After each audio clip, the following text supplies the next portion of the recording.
Last night, look, I want to tell you something about the garden before we bring on our guests. I watched all of Trump's remarks, start to finish, and he did a great job. He made great points. He started with exactly the right question. Are you better off now than you were 4 years ago? And he went on from there, just nailed it. All of his points. On message, entertaining, great. Trump was not well served by those around him last night. It wasn't a Nazi rally. All that's nonsense. But I'm telling you, even for me, and I voted for Donald Trump last week, it was too brotastic. Okay? It was.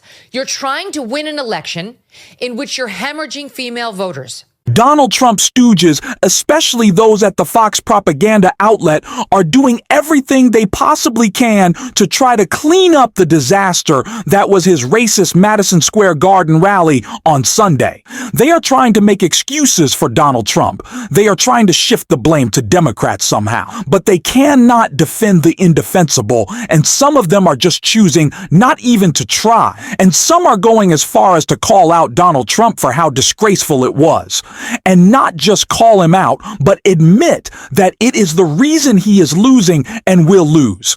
And that is exactly what one former Fox host in Megyn Kelly just did in a clip that is going super viral because it is upsetting MAGA.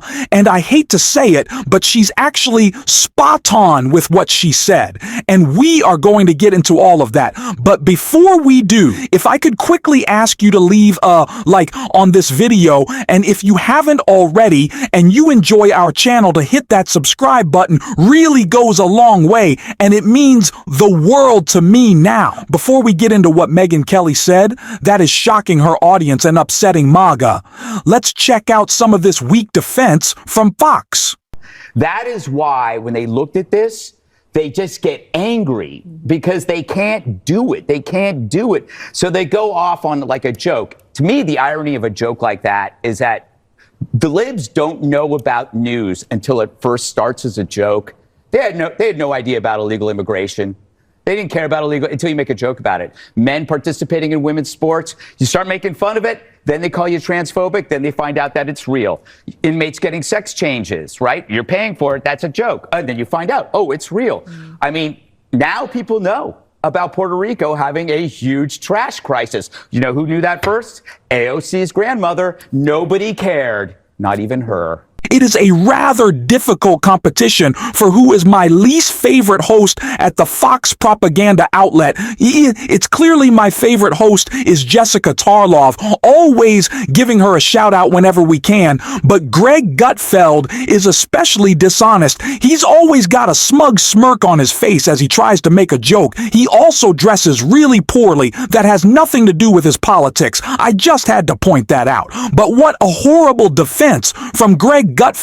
The comedian was educating people with his non-joke. This is just nonsense from Fox. It's nonsense from Trump stooges, but the worst response, the worst defense came from RFK Jr. today when he said something that, funny enough, is kind of backfiring on Trump.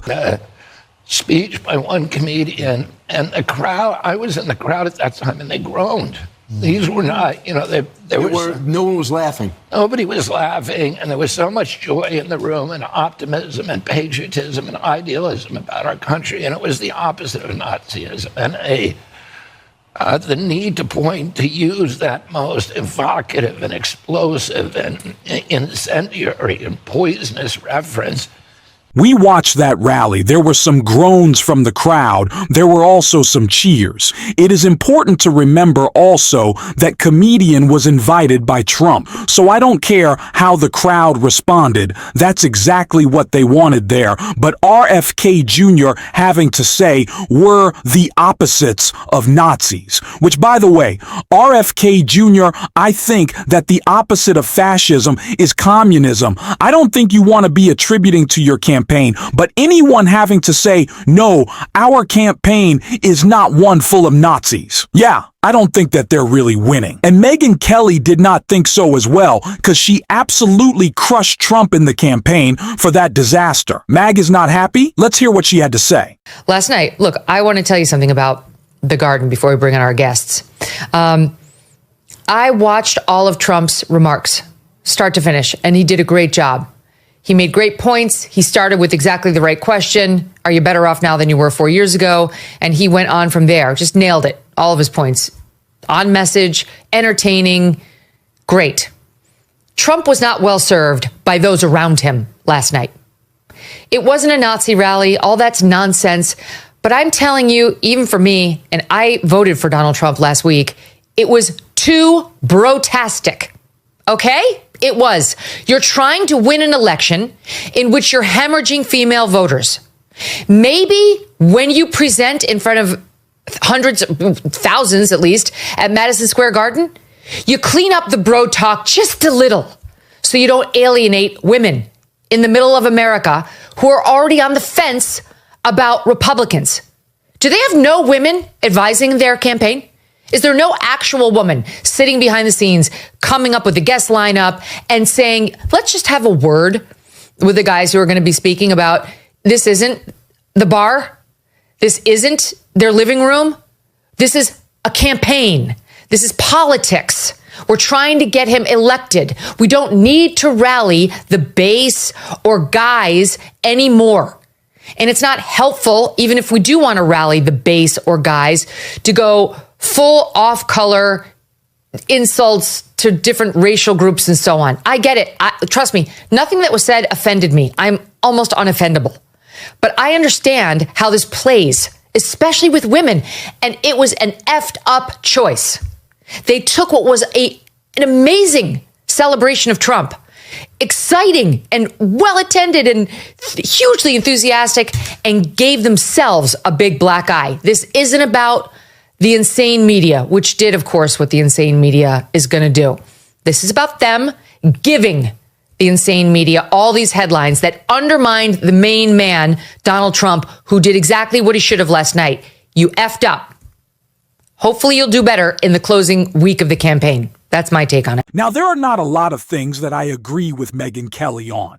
And I certainly do not want to support her effort to try to help the Trump campaign. But she's right. The Trump campaign is hemorrhaging female voters, and they are only making it worse with other demographics as they let their racist freak flag fly at Madison Square Garden.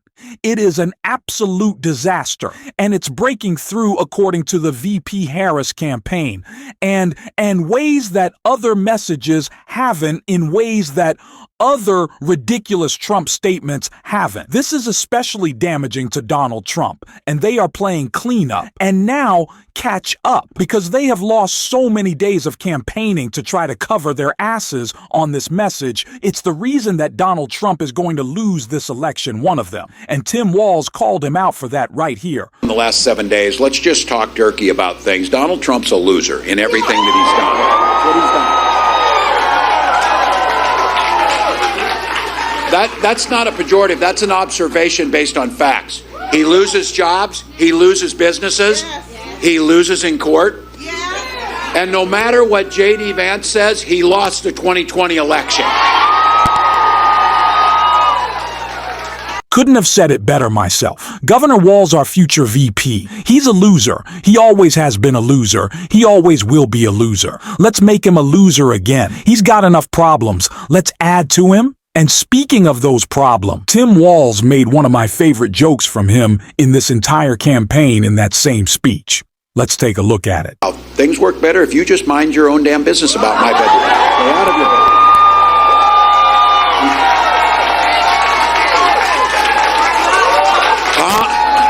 bedroom. Kamala knows when she talks about freedom for you to make the decision, not politicians, because I will be damned if we need Donald Trump concerned with our bedrooms. I'll be damned if we need that.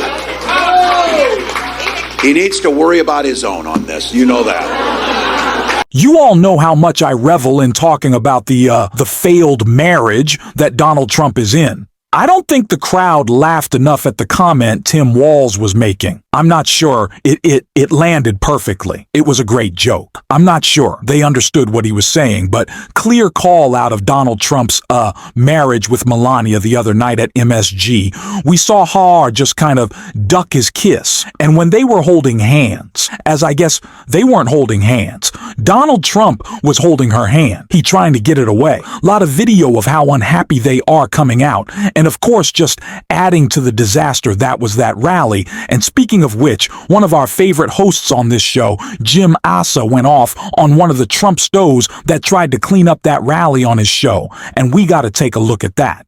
Let's discuss now with CNN political commentator Paul Begala and former spokesperson for Republican Governor Doug Burgum's presidential campaign, Lance Trover.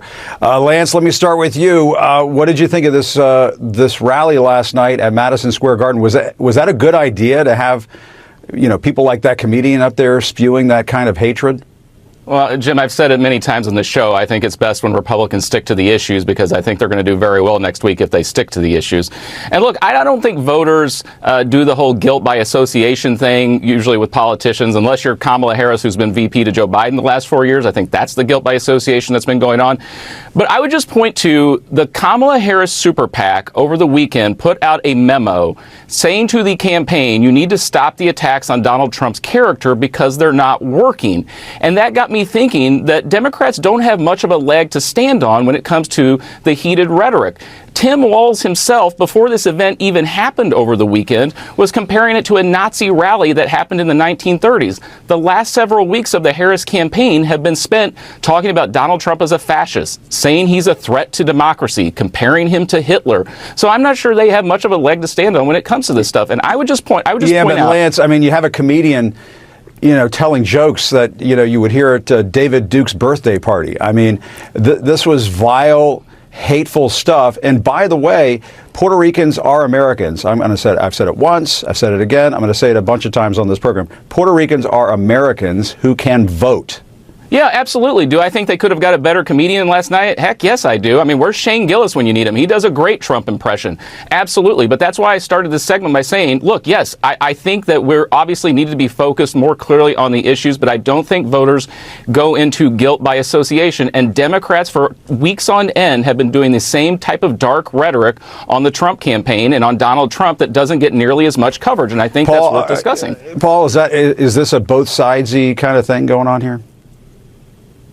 Well, no, Democrats are quoting Republicans in what they say about Mr. Trump. Look, there's a reason. First off, this rally was modeled on a 1939 American fascist rally at Madison Square Garden. There's a terrific short film by Marshall Curry called A Night at the Garden. People should all Google it and watch it. It's only 10 or 15 minutes, Lance. You got the time. It was modeled on that. And the reason Trump had to have this collection of has-beens and never-wases and losers and the Island of Misfits toys because he couldn't get anybody better. Not even just could he not get Bruce Springsteen and Beyonce and Eminem like Kamala has. He can't get his own vice president. Mike Pence has said Trump puts himself above the Constitution. He couldn't get his own longest-serving chief of staff, General John Kelly, a four-star Marine and no liberal. General Kelly is the one who said Mr. Trump admired Hitler. He could not get General Mark Milley, his own handpicked, chosen chairman of the Joint Chiefs of Staff, a four-star Army general who has said that Trump is a fascist to the core. That's not Kamala saying it. That's a four-star Army general who was a Trump appointee to be our highest-ranking military officer. He couldn't get his own national security advisor, General H.R. McMaster, who said Trump abandoned his oath to the Constitution. He couldn't get his own defense secretary, General Jim Mattis, who said Trump would make a mockery of our Constitution. Need I go on? The reason he had to get some failed lounge act, some punk who just finished playing the Rama Room in Anniston, Alabama, is because the people who know him best think the least of him. And that's what the message that voters are going to take home in this election. Jim Masta just putting up with no nonsense. And it's the reason why we enjoy him so much on the show. Always willing to shut down MAGA. Always willing to call them out. Always willing to kick them off air when they're out of line, when they're lying, when they're refusing to answer questions. We need to see more of that come on. Now, journalists, there's nothing wrong with just saying you don't need to be on air if you're just going to lie. We could use a lot more of that, certainly could in the final days of this campaign, and we certainly will need to after when Donald Trump is trying to lie about the results of an election that I see him losing. So let's prep ourselves to treat MAGA how they should be treated, and it's kicking them off air and shutting down their lies, and we're going to be shutting down lives every single day on this show. And if you want to support that, as always, you can hit that subscribe button. You can leave a like on this video. And if you're stuck around at the end, you can drop blue heart in the comments. And until next time, I'll see you soon.